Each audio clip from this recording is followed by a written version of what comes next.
Aujourd'hui avec moi, 6 consultants. Vous nous parlez de l'histoire du rallye Monte-Carlo, mais aussi l'histoire de chacune de ces Renault Alpine. Mais avant de vous les présenter, générique.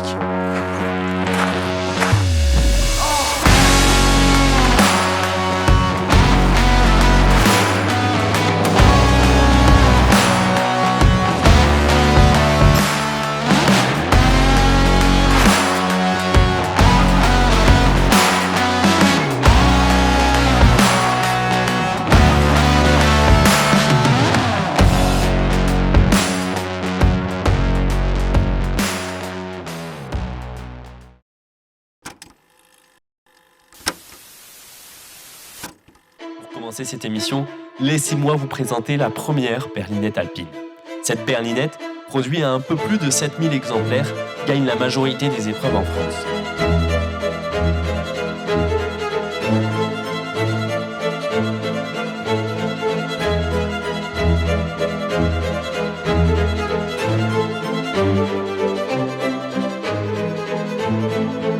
Parmi ses victoires notables, la 110 gagne le rallye Monte-Carlo avec le pilote suédois Ove Andersson.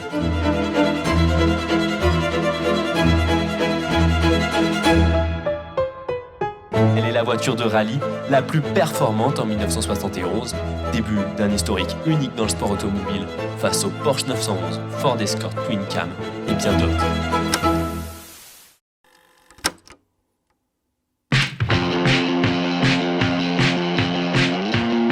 Le modèle 1100 VB est produit en 1968 par l'usine Alpine de Dieppe.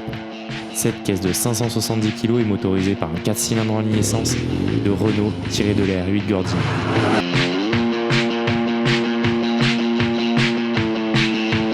Le châssis équipé de triangles superposés à l'avant et d'un essieu oscillant à l'arrière lui confère une tenue de route légendaire et en fait une redoutable concurrente sur les routes.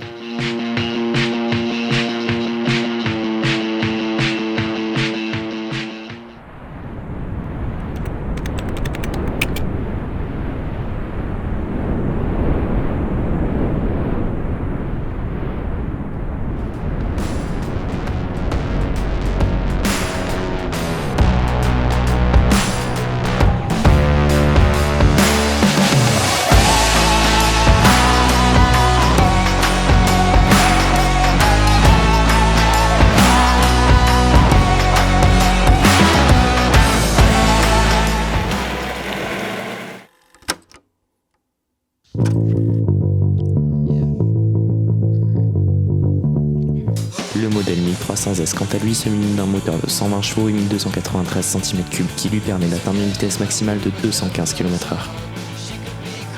Pour le reste, elle conserve les mêmes technologies que sa prédécesseur avec les freins à disque, essieux oscillants et triangles superposés.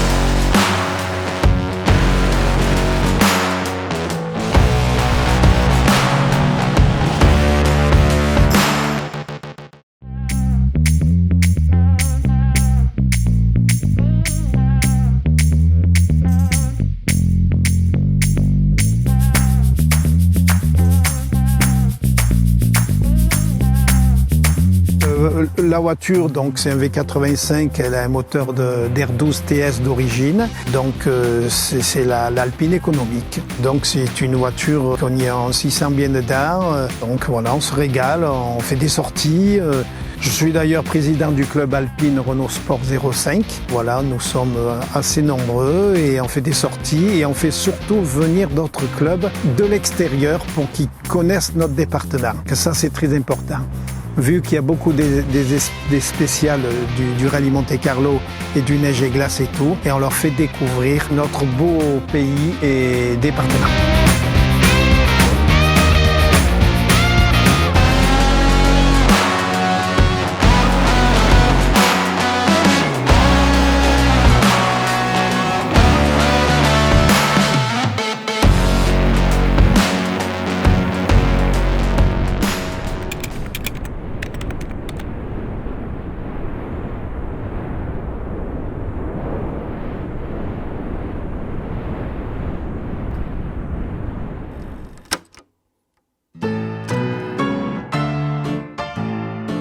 Au départ, le rallye de Monte-Carlo a été conçu par la Société des bains de mer pour attirer en fait des touristes anglais, des touristes danois, des touristes du nord de la France. L'hiver sur la Côte d'Azur, parce que autant ils venaient volontiers l'été, mais l'hiver c'était un peu désert.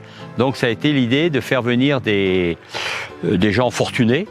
Faut être clair, des gens fortunés, audacieux, pour se dire, tiens, on va rejoindre de nos capitales respectives la principauté de Monte-Carlo, et c'est comme ça que le rallye a débuté dans les années 1910-1920. Ça, c'est l'origine du rallye. Et il est bien évident que les routes n'étaient absolument pas celles qu'on connaît aujourd'hui. Donc de rallier, puisque rallye c'est le mot rallier, il ne faut pas l'oublier, de rallier ces capitales qui étaient Londres, Varsovie, Moscou à Monte-Carlo, c'était vraiment un challenge.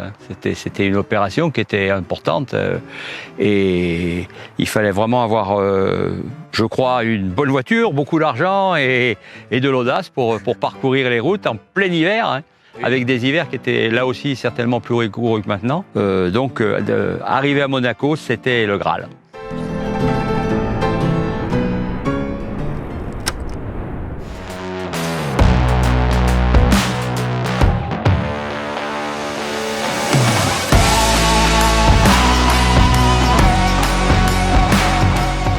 Présenté en mars 2017, il marque la renaissance de la marque alpine, plus de 60 ans après sa création et plus de 20 ans après sa disparition. La 110 est la seconde génération d'Alpine à porter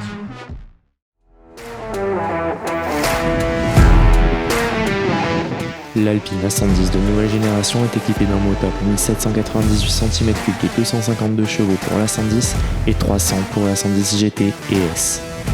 Avec une boîte de vitesse automatique à double embrayage de 7 rapports et son poids de 1140 kg, elle atteint une vitesse maximale de 250 km/h.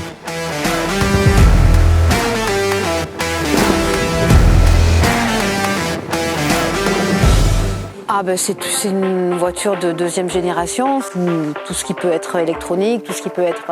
maintenant il en existe plusieurs versions. Il y a la numérotée qui est sortie, donc les premières qui sont sorties, il en est sorti je crois en 1955. Après il est sorti, il y a deux autres, il y a la pure, celle-ci, il y a la légende, et ils ont sorti une S, une dernièrement. C'est vraiment un peu un kart, comme l'ancienne, on la retrouve vraiment. C'est plus confortable, plus spacieux au niveau habitacle, mais dans l'ancienne on peut mettre beaucoup plus de choses. Là, c'est vraiment qu'une 2 places. Derrière, c'est moteur.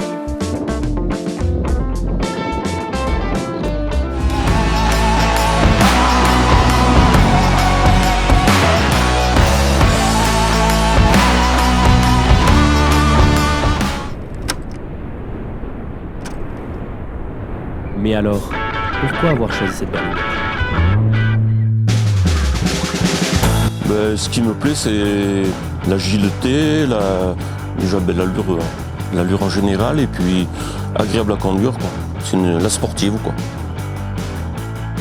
Parce que déjà, nous, on est natifs des Hautes-Alpes et on était tout petit, on allait déjà voir le rallye Monte-Carlo, on était passionnés et on les a pratiquement tous vus. Et que ce soit hors du département ou le département.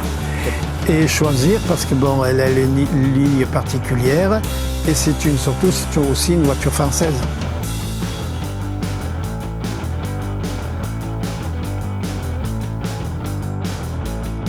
Personnellement, c'est une très belle réalisation qu'a réussi l'usine Alpine. Ça fait plaisir de voir que l'origine de Rédelé, avec cette petite berlinette qui est déjà issue elle-même de la 4 chevaux, ça remonte à longtemps, qui a progressé, qui a gagné à Monte-Carlo, puisque une 4 chevaux, personnellement, je trouve que c'est une réalisation magnifique, parce qu'arriver à repartir avec les nouvelles normes, c'est pas évident, donc très très beau travail de la part des usines alpines. Arriver à refaire une voiture qui a repris les formes, l'idée, et tout ça adapté à la vision moderne. Champion, moi, belle, pour ma part, une très très belle réussite.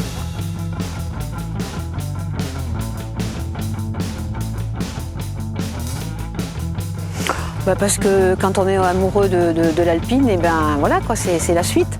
En plus, ils l'ont réussi. Enfin, je pense qu'il y a beaucoup de personnes qui pensent comme nous. Elle est très agréable, elle ressemble vraiment à l'ancienne. Elle a tout le style de l'ancienne. Sur une voiture moderne, c'est une auto qui est à mon avis très très bien réussie.